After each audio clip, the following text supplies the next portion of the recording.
worksheet function, kemudian kita lakukan index di sini kan. Jadi kita mengetahui kalau misalkan ditemukan dengan ID 213, kira-kira kotanya kota apa.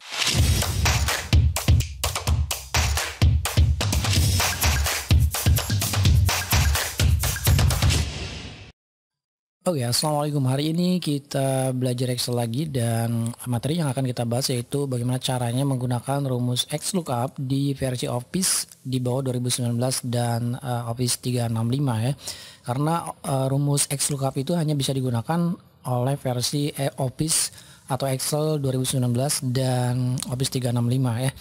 Dan saya gunakan adalah Office 2016. Jadi kalau teman-teman di bawah Office 2016 pun 2010, 2007 itu bisa digunakan rumus XLOOKUP ini ya. Oke, jadi rumus XLOOKUP itu sebenarnya adalah membaca data dengan referensi atau lookup-nya dari sebelah kanan ya gitu ya. Jadi kalau misalnya kita akan membaca di sini ada ID ya, misalkan ID ini kotanya bisa diketahui, dan kalau kita menggunakan rumus VLOOKUP itu tidak akan bisa digunakan ya, kecuali teman-teman menggunakan kombinasi antara rumus index dan match ya. Dan rumus XLOOKUP ini lebih mudah dibanding dengan ya teman-teman kalau susah memahami untuk rumus kombinasi index dan match ya. Karena XLOOKUP ini mungkin teman-teman lebih mudah ya untuk mengatasi kelemahan dari rumus VLOOKUP ya. Oke, kita langsung aja. Di sini kita akan coba misalnya kita ambil untuk ID 213 ya.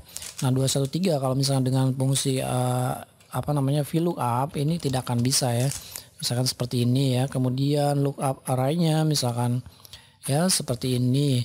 Kemudian nanti komanya koma berapa kan? Ini ada kolom 1, kolom satunya kan harusnya sebelah sini nih. Kolom 1, kedua, ketiganya kan ke kanan. Karena ini kan mengambil data dari sebelah kiri setelah lookup value-nya yaitu di sebelah kanan. Maka di sini kalau misalnya koma 1 ini tidak akan bisa hasilnya NA ya. Oke, jadi untuk mengatasi ini kita gunakan rumus XLOOKUP. Oke, jadi seperti apa rumus XLOOKUP ini?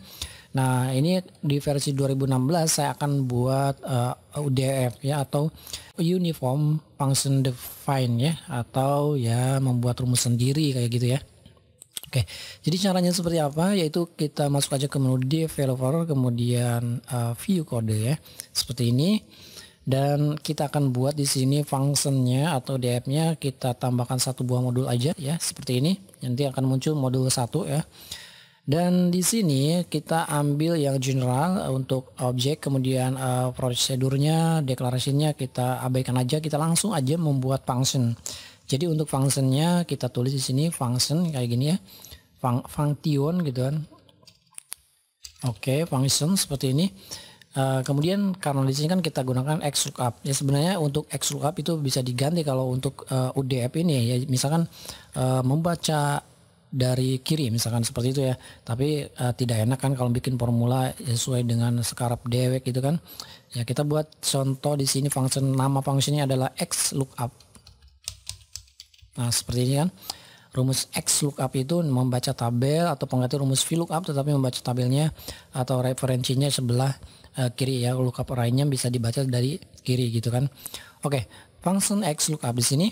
Lalu kita buat di sini untuk tipe data ya. Kita buat tipe data yang mudah aja, misalnya untuk A itu adalah varian ya. Nah, untuk varian itu untuk tipe-tipe data sudah pernah saya jelaskan beberapa waktu yang lalu ya, kalau saya udah lama itu. Misalkan di sini untuk tipe data A misalkan varian, kemudian B misalkan itu adalah rank. Oke, rank, kemudian misalkan ada lagi tipe data C misalkan itu adalah rank juga lah gitu ya. Kenapa saya buat tipe data rank, varian itu kan? Nah, kenapa? Karena di sini teman-teman ya, untuk sintek dari rumus XLOOKUP itu kan yang pertama adalah lookup value ya. Lookup value, kemudian lookup array dan return array-nya. Karena di sini kan akan mengambil data rank, maka saya buat di sini tipe datanya adalah rank kayak gitu ya. Oke, ini sudah dibuat fungsinya, tapi belum bisa digunakan. Ya, belum bisa digunakan karena belum ada perintah yang akan dilakukan oleh function XLOOKUP ini ya. Oke, kita buat di sini XLOOKUP gitu kan. Nah, di Di sini kita akan membaca function atau mengindeks rumusnya gitu kan. Jadi di sini adalah worksheet function. Oke, seperti ini worksheet function. Ya, seperti ini. Worksheet function, kemudian kita lakukan indeks di sini kan. Oke, kita mengindeks. Yaitu apa yang diindeks? Yaitu adalah rank. Ranknya kita ada 2. Di sini kita ambil yang rank C dulu ya. Rank C, kemudian koma. Oh sorry, ini keyboardnya udah rusak ya. Jadi seperti ini. Argumen ke-1 itu kan indeks, kita mengindeks untuk argumen ke-1 adalah C. Argumen keduanya itu adalah double. Double itu kan berarti kita ngambil untuk worksheet function dan menemukan data antara varian dan ranknya gitu kan. Maka di sini kita ambil untuk argumen yang keduanya adalah kita tulis aja worksheet function lagi.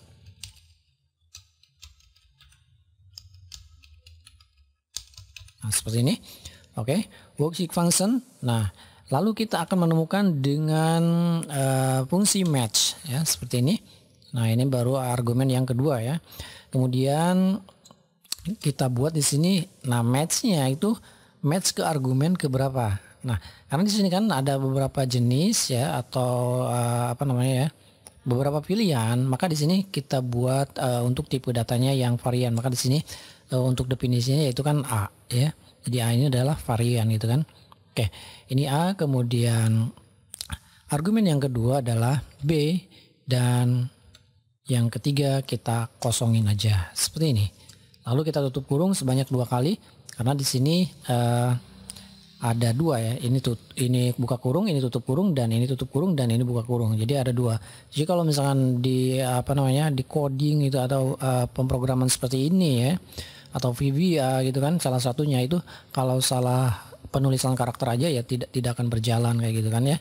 Oke, lalu bagaimana ya, lalu sudah ya, rumusnya segini aja gitu, jadi nggak usah panjang-panjang, segini aja.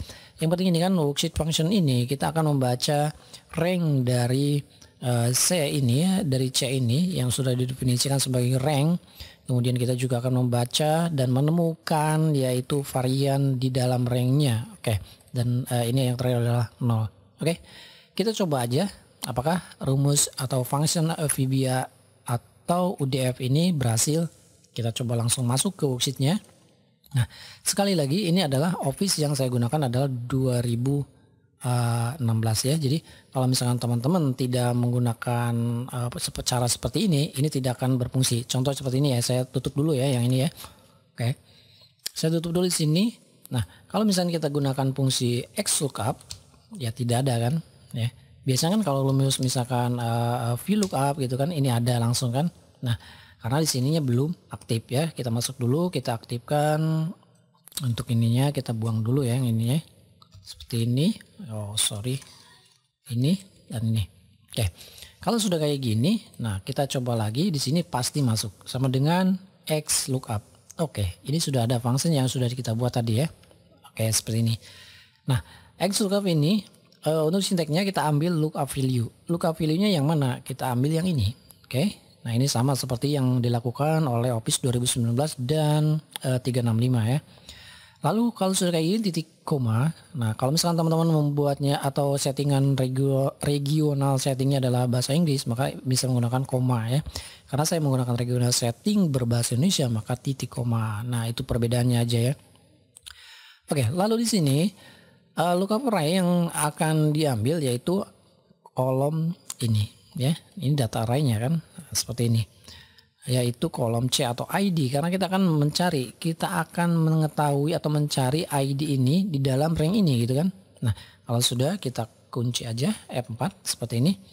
Lalu kalau sudah titik koma lagi, dan langkah berikutnya kita ngambil data yang ini. Nah, jadi kita mengetahui kalau misalkan ditemukan dengan ID 213 kira-kira kotanya kota apa. Oke, kalau sudah kayak gini kita kunci lagi dengan F4. Lalu tekan enter. Oke, Cirebon. Apakah betul? 213. Kita cek. Ya, 213 adalah Cirebon. Oke. Kalau misalkan saya buat lagi di sini misalkan 220 dan misalkan 215. Nah, kita coba di sini, kita tarik aja formulanya karena sudah dibuat. Ya, ini sudah otomatis ya. Kita geser. 220 adalah Bandung, coba kita lihat. Nah, ini 220 Bandung kan betul ya. 215 adalah Majalengka, 215 Majalengka, betul. Oke, kalau sudah betul kita lanjut ke agen. Bagaimana mencari agen dengan ID seperti ini. Nah, sebenarnya kalau misalkan ini menggunakan XLOOKUP, ini menggunakan VLOOKUP itu sama aja bisa. Karena di sini akan mencari atau melookup value sebelah kanan gitu kan. Nah, ini adalah tabelnya, bisa kayak gitu kan. Nah, kita gunakan XLOOKUP saja supaya lebih terlatih atau terbiasa ya. XLOOKUP seperti ini. Lookup array-nya yaitu yang ini. Oke. Kemudian lookup lookup array, ini lookup value, sorry. G3 itu adalah lookup value, kemudian lookup array-nya kita akan mengambil data yang ini. Oke, kita kunci lagi dengan F4 titik koma. Lalu di sini karena agen, nah agen itu adalah lookup array-nya atau return array-nya, kita ambil data yang ini kan. Seperti ini. Kita kunci dengan F4. Lalu kita enter. Oke. Adin R Setiadi. Apakah betul 213? Mana? 213 Adin R Setiadi. Sudah betul. Kita coba cari lagi untuk 220 dan 215. Yes, ya. Ade Cynthia 220. Oke, ini kan betul ya. Kemudian 215 Ade Ayep Nur.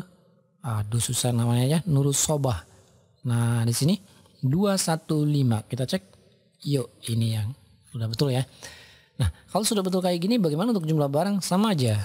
Untuk jumlah barang kita gunakan XLOOKUP, kemudian lookup value-nya yang ini, kemudian lookup array-nya di sini, kita kunci dengan F4, lalu titik koma, dan return array-nya kita ngambil ke jumlah barang seperti ini. Kita kunci lagi dengan F4, lalu enter. Nah, 46. 213 apakah 46? Betul ya. Kalau sudah kayak gini tinggal tarik aja. Ya. Segini aja ya. Jadi tutorialnya kayaknya segini aja. Silakan teman-teman untuk bereksplorasi. Mudah-mudahan video ini bermanfaat karena teman-teman kan masih banyak pengguna yang di bawah Office 2019 atau 365 ya. Misalkan 2016, 2010 gitu kan, 2007. Nah, ini formula bisa digunakan. Oke. Kalau misalnya ada pertanyaan, ini susah membuat codingnya, nggak mau ribet gitu kan ya, ya kalian bisa menggunakan fungsi index match, ya itu sudah pernah saya bahas ya. Tapi kalau misalnya teman-teman mudah dengan menggunakan rumus XLOOKUP ini, saya akan buatkan menjadi add-in supaya teman-teman tidak usah menuliskan coding-coding seperti ini ya. Kalau misalnya ingin belajar ya, ini codingnya ya cuma 3 baris saja, jadi cukup mudah dan simpel ya. Oke. Saya kira video ini cukup sampai di sini aja dan semoga video ini bermanfaat. Ada komentar tulis aja di kolom komentar. Terima kasih. Assalamualaikum.